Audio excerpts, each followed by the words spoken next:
For nearly a month, 27-year-old Pierpaolo Petruzzello was the bionic man science fiction writers have long envisioned, using only his mind to control a biomechanical hand connected to his nervous system.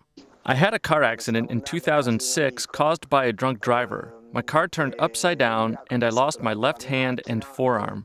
My father was devastated and began searching online for projects that could help me. A university and hospital developing a bionic hand in collaboration with the St. Anna School in Pisa, Italy. 4 miniature electrodes were surgically implanted in what remained of his left arm. These electrodes helped him recognize and control the biomechanical hand. The prosthetic itself was not implanted, only connected through electrodes.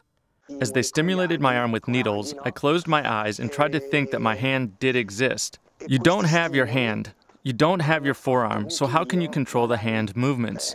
It's difficult to explain. I closed my eyes and repeated to myself, your hand does exist. It's there, it's in place.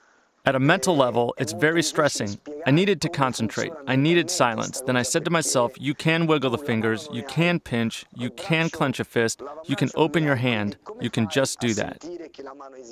The $3 million project was funded by the European Union and took 5 years to complete. I haven't done all this just for myself. I've lost a hand, but there are people who have lost more and are suffering. I felt like I was helping science, and for this reason, I never gave up. I'm happy now. For the first time, we were able to restore a real-time sensory feeling in an amputee while he was controlling this sensorized hand. It was quite amazing because suddenly I could feel something that I haven't been feeling for 9 years. My kids, they thought it was cool. They even called me the cable guy. We performed a 4-week clinical trial, implanting electrodes into the peripheral nerves. The hand has several sensors attached to each tendon of each finger. We can use these sensors to understand the level of force the patient was performing while grasping an object.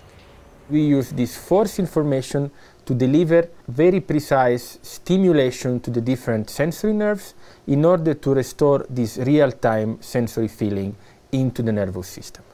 You can feel round things and hard things and soft things, and the feedback was totally new to me, and suddenly when I was doing some movements I could feel actually what I was doing instead of looking what I was doing. I would love to have the new prosthesis because it is so amazing to feel something that you haven't been able to feel for so many years.